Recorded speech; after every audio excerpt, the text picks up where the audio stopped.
நம்மளோட கப்பி ஃபிஷஸ்க்கு நம்ம நிறைய டைப் ஆஃப் ஃபீட்ஸ் வந்து ப்ரொவைட் பண்ணிட்டுருக்கோம். அதுலேயும் குறிப்பாக சொல்லணும் அப்படின்னா, நம்ம இந்த டிகேப்ஸ் ஆர்டிமியா வந்து அவங்களுக்கு ப்ரொவைட் பண்ணிட்டுருக்கோம். எதனால அப்படின்னா, டிகேப்ஸ் ஆர்டிமியால பொறுத்தவரைக்கும் அவங்களுக்கு புரோட்டீன் பெர்சன்டேஜ் ஜாஸ்தியா இருக்கும்.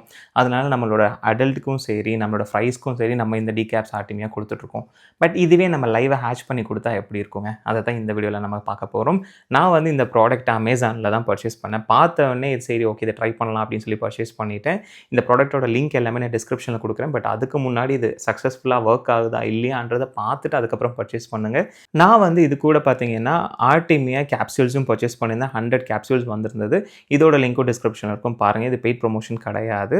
இத எப்படி நம்ம யூஸ் பண்ணணும் அப்படின்னா, இந்த கண்டெய்னருக்குள்ள நம்ம தண்ணி ஊத்திக்கணுங்க. தண்ணி ஊத்திட்டு அந்த தண்ணி அதில வெளிய வராம இருக்கிறதுக்கு நம்ம க்ளோஸ் வால்வும் யூஸ் பண்ணிக்கலாம். அதுக்கப்புறமா ஒரு 2 ஸ்பூன் ராக் சால்ட்டும் நம்ம யூஸ் பண்ணிக்கணுங்க. இதெல்லாம் போட்டுட்டு அதுக்கப்புறமா கடைசியா தான் நம்ம ஆர்டிமியா அந்த கேப்சூல்ஸ ஓப்பன் பண்ணி அதுக்குள்ள நம்ம அத கொட்டிடணுங்க. கொட்டினதுக்கு அப்புறமா நம்ம ஸ்விட்ச் ஆன் பண்ணி மோட்டர் ரன் பண்ணோம் அப்படின்னா, 24 ஹவர்ஸ் கழிச்சு இதில இருக்கக்கூடிய ஆர்டிமியா வந்து ஹேட்ச் ஆகணும். ஹேட்ச் ஆச்சு அப்படின்னா இந்த ரிசல்ட் வந்து சக்சஸ்ஃபுல். ஸோ 24 ஹவர்ஸ் கழிச்சு நான் உங்களுக்கு அப்டேட் பண்றேன். இது யூஸ்ஃபுல்லா இருக்கா இல்லையான்ட்டு நான் உங்களுக்கு சொல்றேன்.